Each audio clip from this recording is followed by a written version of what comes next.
The WNBA seems like they might have stepped in it a little too much this time, which is a good thing for Caitlin Clark and really for the WNBA's future. That's what's kind of weird is all of the things that we're yelling and screaming about and pointing out. If it gets done the way we want it to get done, because everyone always likes to talk about how, well, you're always hating on the WNBA and you hate these players and you hate these players. Guess what? The WNBA actually listens to people like myself. The WNBA is going to benefit and be better off. So I don't know. Maybe I don't actually hate all of them. Not too thrilled with all of them. I think there are a lot of nasty people involved in this league. But I also know if they make the changes that I want, it's not just going to be Caitlin Clark fans enjoying Caitlin Clark. The WNBA itself and all of its players are going to prosper. And with what went on with the Phoenix Mercury game the other day, guess what that did? Yep, the heavy hitters in sports media came out and they are talking about this, not in the way that we have previously, right? Not in conversations about how good Caitlin Clark is or, Stephen A talking about how she should have been on the Olympic team, even if she wasn't good enough because of marketing purposes and all this stuff. No, they're talking about the WNBA's nasty, nasty treatment of Caitlin Clark. And they are calling it out and they're saying, yo, this is ridiculous. You don't see this in other professional sports leagues. Something needs to change. That is a problem for the WNBA. So we're going to listen to some clips. We're going to break it down. A couple of these are short, a couple of them are kind of long, so I'm not sure how much of them I'm going to play, but we got some big names talking about this. We're going to start out here with this is Colin Cowherd talking about the WNBA. They just keep driving into a wall at full speed with Caitlin Clark. They now have a commemorative poster of 30 years of the WNBA. Caitlin Clark's not on it. And it's not just like an ode to the veterans that started the league. Paige Beckers and Angel Reese are on it. Just an FYI, for the Indiana Fever, you know who's on it? Sophie Cunningham is on the poster. She's played one season in Indy, and they thought so much of her that they gave her less money than Monique Billings, less money than Lexi Hall, and fewer years as well. They only gave her a 1-year deal, but that's who's going to be on the poster for the WNBA's celebration of 30 years. And Caitlin Clark's not. You guys, when she broke into the league, you moved her road games to bigger arenas to accommodate the fans. You were flying the last 6 rows of Southwest Airlines until she made such an impact, you transitioned, pivoted to private jets. And she's not on the 30-year poster. But Paige Beckers and Angel Reese are. What? I mean, recently there were TV games. Hers got double the rating of Asia Wilson, the best player in the league, the 3-time champ and the 4-time MVP. Double the rating. This is a paranoid, weird, insular league. And everybody... Bad news, my friends. Does that... Now, I really find it funny the way Colin's doing this. And Colin drives me crazy, man, because there are some times I just want to be like, this guy shouldn't be anywhere in here. And there are other times he comes up with great takes, which is why I don't completely dismiss him, because fair is fair. And I can't agree with him on everything, but he's coming up with some things here that is very, very much like what we talk about, what other YouTubers talk about. All of us that get attacked and vilified for our takes, and we don't know what we're talking about, and we're just always defending Caitlin Clark and so on and so forth. Well, now you have Colin Cowherd. Whether you like him or not, Colin Cowherd's a big name who's been doing sports media for a long time. He's giving you the same takes that we are giving you right now. That is a problem for the WNBA. I mean, older golfers were a little annoyed and irritated when young Tiger Woods got all the love and all the coverage. But about, a couple of months later, they went like, hey, wait, the purses have gone up. We're all getting richer. And they got over it. They got over the Tiger thing pretty quickly. WNBA can't get over this. And people are very critical of commissioners. I'm not. I think Goodell's A++. I think Rob Manfred's been on a 3-4 year heater, and Adam Silver got $77 billion in the TV deal. Guy's brilliant. Yeah, I'm gonna disagree with him, and I'll even do it just for one reason. I think there are plenty of others, but Colin, connect that. Kathy Engelbert is there because of Adam Silver. Adam Silver can get rid of Kathy Engelbert, okay? Just let's understand. But Kathy Engelbert, what are you doing? I mean, you're not heavily promoting her to the Olympics. I mean, you should have been totally outraged for the game. You can't put her on the 30-year poster. The officiating's awful and way too physical. Way too physical. The NBA allows physicality in the finals when the season's at the very end. But they want to keep their players healthy for the regular season and early rounds of the playoffs. Why hurt your content? Adam Silver in the league now. You get to the finals, that's a man's game. Wemby, good luck. WNBA regular season is officiated like UFC. There's no eye gouging, but almost everything else. So, and she didn't have great communications with players, according to players. So last night, Caitlin Clark, there's a hand to her throat. Nothing's called. Hand to the throat, fist, actually. Nothing is called. I think Colin did a pretty damn good job of summing up a lot of the problems with the WNBA right then and there. And I'm not even sure about the eye gouging. I bet we can find some places where that has been gotten away with. But I think Colin did a very nice job of summing up a lot of the problems with the WNBA. The things we've been screaming about all this time. But guess what? Hey, wait. Oh, I ruined that. But wait, there's more. Stephen A. Smith also weighing in. You're not the NBA. You don't have an 11-year, $77 billion contract. You are building the league. You just reached an incredible collective bargaining agreement. You understand they did a great job with that. The league is growing, and it's reaching some of its aspirations, no doubt, but there's still a lot more work to be done. Don't get in the way of the cash cow. You don't sit up there and pave a way for her and don't compete. Nobody's implying that. But you certainly ride that tidal wave of popularity and use it to your advantage to build the game, not compromise and hurt the game by taking her out whenever you get the opportunity to do so. That's not smart. That's not smart at all. Where is he wrong? Where is he wrong? It's being noticed by the big names, folks. They are not just talking about all of the other stuff and all of the drama. They're making it very, very clear. You have a league that is not on solid footing, right? Colin mentioned the games that I talked about last week where Caitlin Clark more than doubled a game between Asia Wilson and Paige Beckers on the same network. The foundation of this league is Caitlin Clark. Other than that, it is quicksand.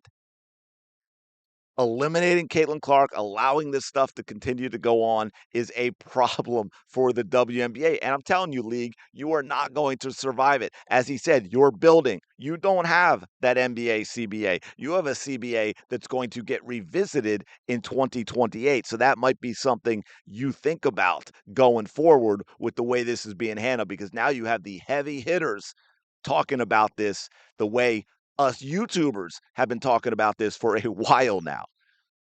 Next, we got two more I want to talk about. This is another short one. Now, this is not as big a name probably as those two, but this is Boomer Esiason, NFL quarterback, has been doing NFL media for a long, long time, and even he is talking about what's going on with the WNBA and how they are treating Caitlin Clark. If I were Caitlin Clark, I would seriously consider going to play overseas somewhere and get the royal treatment and get real money from the Saudis, from somewhere. I mean, there's international. She can't go to the Saudis. Well, she can't go to the Russians either, as we saw that Brittany Griner got stuck there. She did. Well, yeah, in jail. Right. Yeah, we'll add to that, guys, is I don't think Caitlin Clark is going to be dumb enough to bring a banned substance into Russia the way Britt Griner did. But I get your point. I don't know if Russia's the place to go. So can't take that money from PIF. But a lot of the women, A lot of the women actually do play, in European leagues because they supplement their income. But now supposedly their income is going up here. And I know that Caitlin makes a ton of money off the court in terms of endorsements, and rightfully so. But I think that there's a petty jealousy, and she's a straight white basketball player. And Well, people are really upset about that, but is he wrong? Um, Now, do I think that's the only reason? No, of course not. Do I think that plays a part? Yeah, there's a lot going on. It's how good she is. I think the biggest thing is the eyeballs and the fans she has because the league has never had anything like that. None of these other players have had anything like that. So there's a lot of petty jealousy going on with Caitlin Clark doing something that none of them have ever done in that way, and also on the court with the way she shoots the logo three. So there's a whole lot of stuff going on. Hey, we could get into the Candace Wiggins thing, but we're not getting into all that right now. The point being, here you got Boomer Esiason. Also, for those who follow the NFL, yeah, that is a name, okay? It's not Stephen A. Smith in sports media or Colin Cowherd, but hey, guess what? We are going to roll with another big name. I kind of maybe saved the best for last. Dan Patrick weighing in. Also, Caitlin Clark, she left the game last night, injured her back. There were a couple of skirmishes, one skirmish where a player put her hand or fist on Caitlin Clark's throat. Caitlin Clark left with an injured back. They felt like she wasn't able to come down after a jump shot with landing space there. And Real quick, by the way, on that, and I had it, and I thought I saved it, and then I couldn't find it. There is apparently now that was actually long before she left the game. I'm not sure if the two were there or not. It may have just been the way she fell on it, right? You hit the tailbone, but Caitlin Clark did put her hand to her back on the ground after that landing space incident. hurt her back. And this is Caitlin Clark's head coach. Her name is Stephanie White, and she was not happy after the game. We have a generational talent and a WNBA superstar who had two cheap shots right there that weren't called. And I just say, again, absolutely unacceptable. Steph, do you think that the league needs to look into how Caitlin Clark is defended or how she's officiated going forward? I mean, we spent all offseason looking at officiating, all offseason. And I still say the one thing that we keep asking for is consistency. She is not called the same way everybody else is called. You never defend her, and you constantly yell at her when she gets a call foul on her defensively, and she's literally not even touched the other player. But I digress. I did a video on some of Stephanie White's comments. But anyway, let's keep going. And she's right. She's right. She's officiated differently. The WNBA keeps growing. They celebrated its 30th anniversary, so they released a promotional poster. Now, this on top of what happened with Caitlin Clark last night. And by the way, Caitlin Clark's coach maybe too little too late in defending Caitlin Clark. There seems to be a disconnect between those two in the last month or so.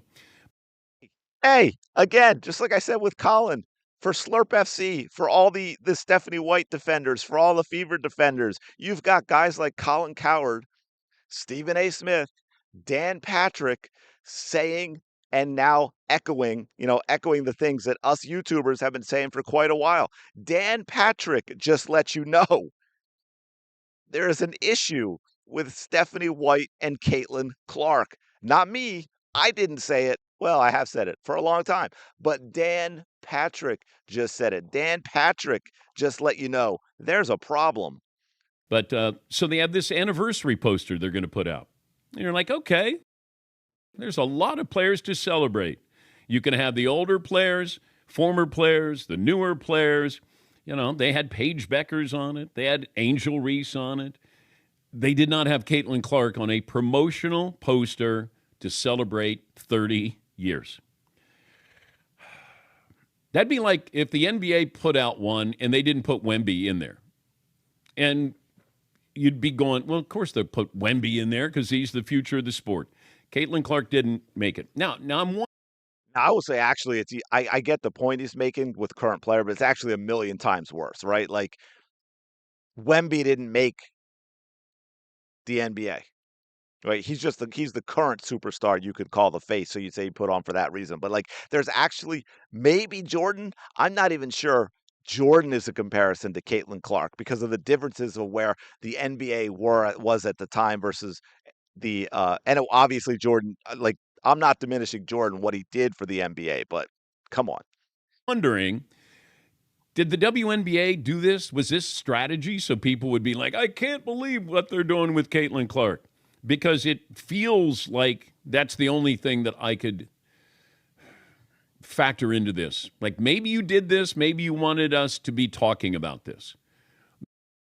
Now, see, Dan on this issue is having the feeling that I've conveyed to you guys sometimes for certain things that we're talking about, where I'm like, I can't. This is so out there. I can't even wrap my brain around it to process how this is possible, right? So that's what he said. He's a normal guy, and he's like, well, yeah, you're celebrating 30 years. Of course, you're going to put Kate. How do you not like? That's the first player you think of. She's going to be front and center. She's going to be on the poster, and if she's not, well, how does my brain process that? Like, what is the thought process? And Dan's like, well, this is the only thing. It's absurd, but it's the only thing I can even come up with as to why Caitlin Clark is not on this poster. Maybe it's just incompetence. But, Diana Taurasi, I don't think is on the poster. Tamika Catchings is not on the poster. Candace Parker not on the poster. Sue Bird not on the poster. Now, granted, you can't have everybody on there. I get that. But, okay, the current face of the league and some of the founding fathers here, or however you want to describe them, but, the founding members. So you got to put Angel Reese on there. You got to get Angel Reese on there, get some clicks. I mean, Paige Becker's just got to the league. Wonderful player. But come on. Like, how does somebody go, let me see. Who did we leave out here? I don't know. Looks good to me. I mean, is Cheryl Swoops on there? Cynthia Cooper on there? Cheryl Miller on there? Like, I don't know. How far are we going back? And just to let you know, I go back to when Immaculata won the national championship. I think the star was Marianne Stanley from Immaculata. Lucy Harris, what was she, Delta State? That's how far I go back. Annie Donovan. Like I have followed women's basketball for a long, long time. And as much as I look at the WNBA, the growth of it and the stars, they go 92 yards and they kick a field goal. That's the feeling I get. So that was last night. Caitlin Clark got injured. If you look at the video of her trying to come down from her jump shot, she's not given a landing space. And any shooter will tell you that if you want to get into somebody's head, you just give him the thought that your foot might be underneath them.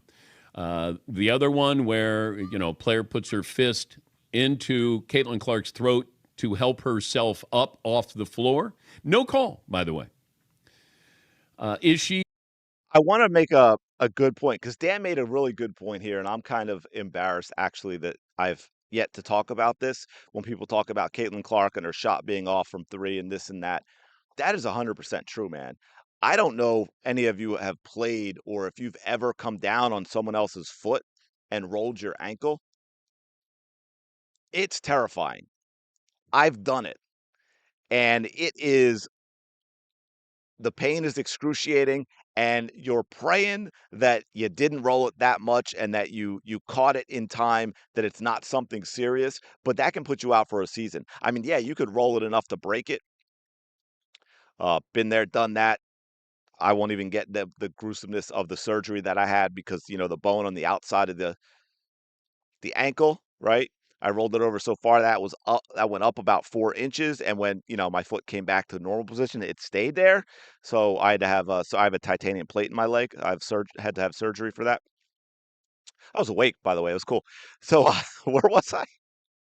Yeah, the landing space. So yeah, if you're Caitlin Clark, when you think of how often these players get into her landing space and it is never called, I don't care who you are, your mentality, that's in the back of your mind. Because every 3-point shot you take could be a career ender because they allow that to happen. She refereed differently. She is. She is officiated differently. And look, these players are going to continue to be physical with her. I would. I mean, this is what they're going to do. This is the strategy. Now, Well, there it is. I don't want phantom calls. Sometimes she's her worst enemy. She tries to sell everything. Luka does this as well. I mean, we tend to focus on SGA. There are other players who do this, but that's where, the sky is falling, the sky is falling, the sky is falling. No, the sky is really falling. Yeah, okay, you've said that before. This was a case last night where the WNBA didn't look good. And then throw in the promotional poster. The problem I have with the getting on Caitlin too much with trying to sell it is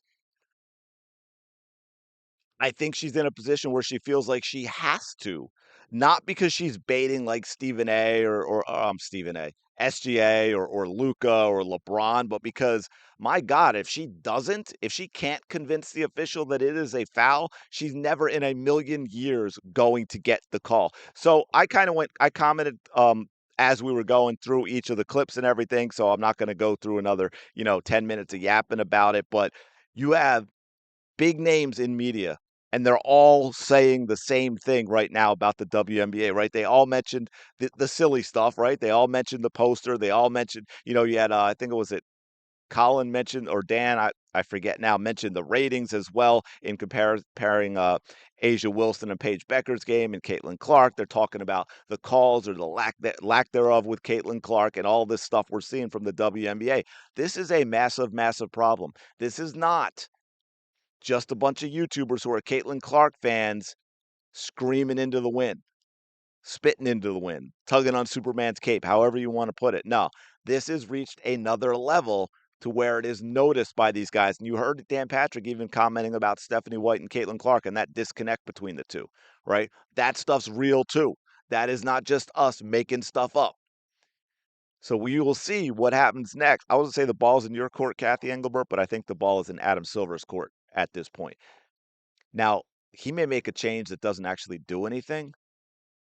In other words, he might be performative, might get rid of Kathy Engelbert and put somebody else in place and nothing else actually even changes, but it buys some time because it gives the illusion of something being done. But we shall see. Let me know your thoughts in the comments below. Like, comment, subscribe. Y'all know the drill by now. I will talk to you later.